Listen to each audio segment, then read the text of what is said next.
А далей прагучыць песня па матывах твору Максима Богдановича «Понад белым пухом миши».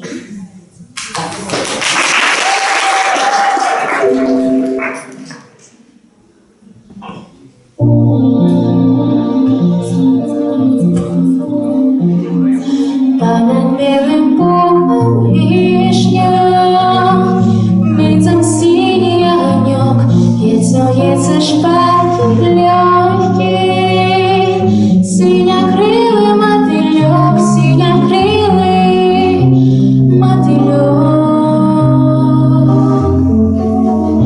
На полу все ветра, струях солнца золотых, ён дрыжачими крылами звонит ледве шепнули, звонит ледве шепнули.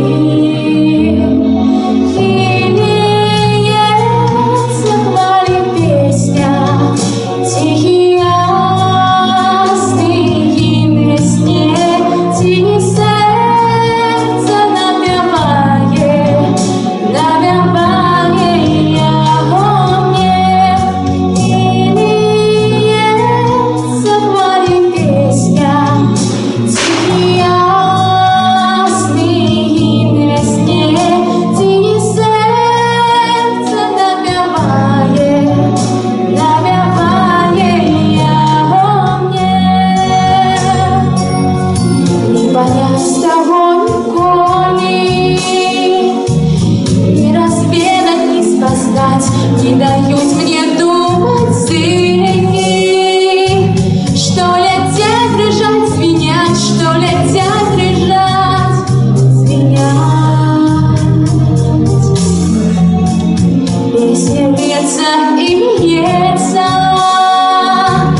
на раздольный вольный свет, але хто яе почує, може тільки сам поет, може тільки сам поет.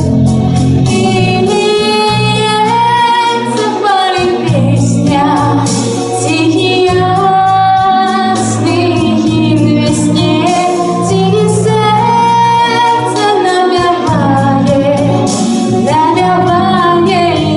его мне. І лється хвалить пісня, тихий ясний гімн весне, тихий серце напеває